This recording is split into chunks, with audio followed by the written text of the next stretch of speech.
Alright, so here we have where the pump is going to go, and the pipe to the left should be venting.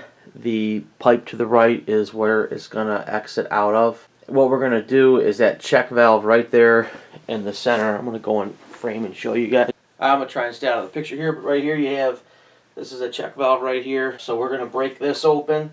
Always remember when you break a line like this open with a check valve, that check valve is now holding everything above it, so there will be wastewater in that line. Okay, so what we're doing here, I've cracked open right where I'm shining the flashlight. I've cracked open that clamp. Now I started to loosen. Loosened the lower ones. You could hear the suction break, and then I just cracked the one above the valve there. What I'm doing is I'm just going to let the water kind of piss out of there, as opposed to trying to pull it apart and have however many gallons of water in that pipe come back at me. I'm going to loosen that again now. It's starting to slow down and some of the pressure's coming out. This is just so it doesn't blow up in your face.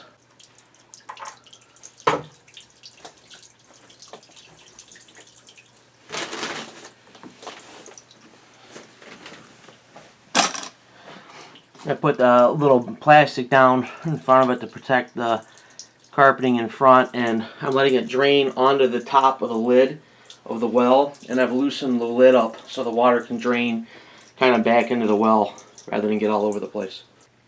Okay, so with a boot like that, a rubber boot, what you do is just loosen both clamps on it and you slide it up. You see the gap right there? That does is it puts a gap so that now you can work the valve out. So what I'm going to do now is we're pulling the check valve out. Then we're going to get a dimension when I put it back in for the new check valve, and we'll cut the pipe if needed to fit the new check valve in there. And then I need to get this vent broke apart. I've already loosened the rubber coupling there, and we're going to go ahead and get that pulled apart.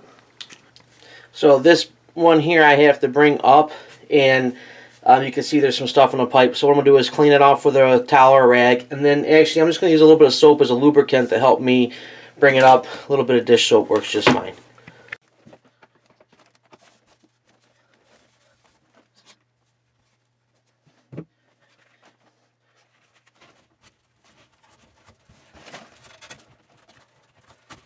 So check valve is out.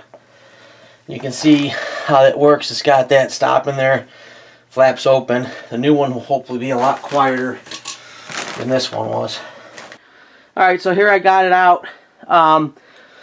You can see the pump down at the bottom, and then the lid just came up with it. I got to work that lid off, and then we're going to try and we'll put a new piece of pipe in.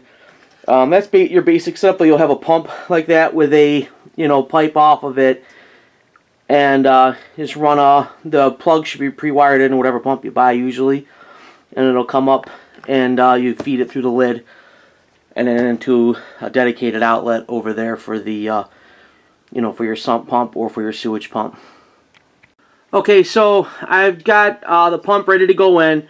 I put a 2-inch coupling. It's threaded one side adapter to a 2-inch PVC or Schedule 40 on the other side. I'm going to take like a 3-foot piece of, I think I'm going to go like 42 inches or whatever, piece of pipe out, and then I'll cut to adjust once it's through.